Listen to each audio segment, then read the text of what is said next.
got to ask you right off the top because I hear pharmacogenomics a lot, but also hear pharmacogenetics. Is there a difference? Pharmacogenetics, pharmacogenomics. Help us I understand that. There is a difference, but at this point they're used interchangeably. Pharmacogenomics is supposed to talk about all of the different genes that impact drug response that you can look at, and pharmacogenetics is more specific, like, oh, let's look at CYP2C19, the gene that helps determine response to Plavix or clopidogrel or citalopram or escitalopram. So it's supposed to be more of a specific targeted type genetic test rather than a broad approach to pharmacogenetics, looking at it more comprehensively. But everyone uses it interchangeably. And if you shorten it to PGX, you don't even know whether it's pharmacogenomics or pharmacogenetics, and it's a lot easier to say. TGX testing. Well taken. So I think it's very interesting to hear how you got into the field. Um, on a former podcast that we did, you shared your background, which I didn't know at the time, but I thought it was super interesting that a lot of what we are doing now to find genetic signatures for patients who respond or don't respond to certain therapies or predictive markers started out in the crime field.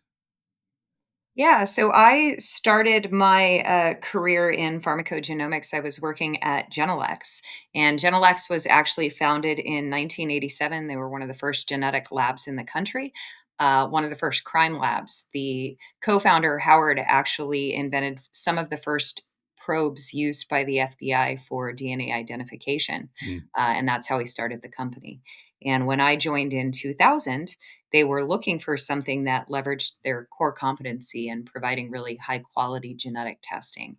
And way back in 2000, there was an article in Fortune magazine about a little boy named Michael who had died of an overdose of Prozac. Like many people, he had a pharmacogenetic variation that made it so that he didn't create an enzyme in his liver called 2D6. Mm. This particular enzyme processes about 25% of commonly prescribed medications. So, really important one. And he was also taking a lot of other medications, and the combination of those drugs and his genetic makeup led to deadly levels of Prozac in his system. And way back then, the article talked about the dawning of the age of precision medicine when we would use genetic information to be certain we were getting patients the safest and most effective drugs and doses that science allowed for.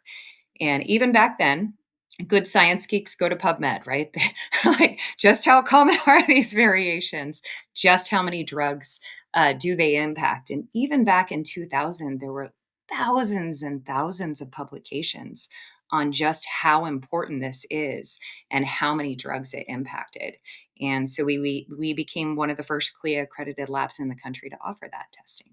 So I want our listeners to get a better understanding of the difference on how one person metabolizes a drug versus another, and how can you even know that, right? So I think it when we talk about precision medicine, it's an industry, it is a term that has been co-opted in a number of things, and I'm certainly not here to define it, but it is leveraging genetic insights to optimize our healthcare, or in this case, how we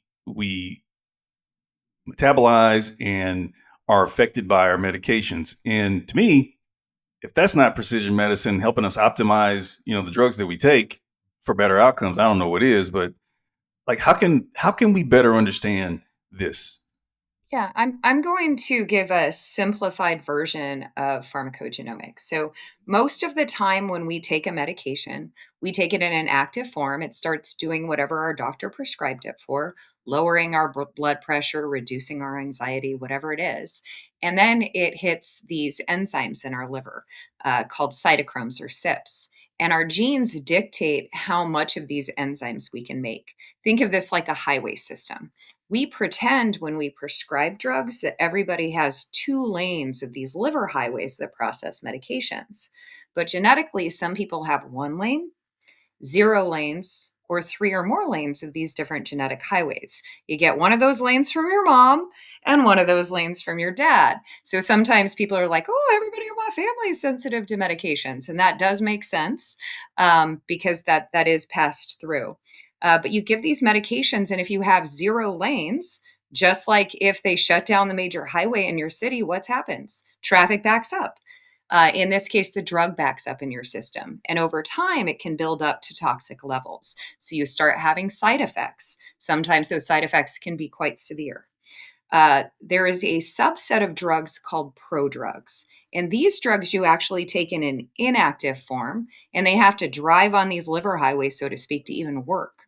This includes drugs like Plavix. This is a drug that is given after someone has a heart attack or stroke, so they don't have another one. Codeine. Codeine is converted to morphine in our liver. It provides 0 pain relief if you have 0 lanes of the 2D6 highway that make it provide pain relief.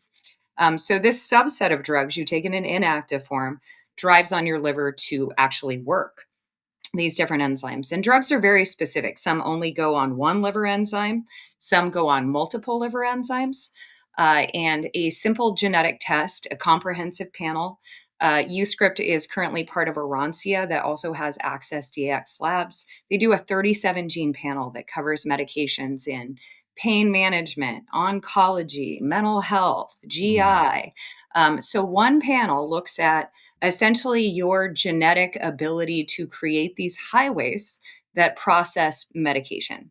And when we have that information, just like you go on, Google Maps or whatever you use on your phone to go, hey, I need to get to work today. And it says, oh no, there's a traffic accident on I-5. Here's how you can get to work instead. We can do that with technology. So we take your personal map and then other drugs you need to take and say, hey, that one's not going to work for you. Here's a drug that does the same thing that can take a different highway.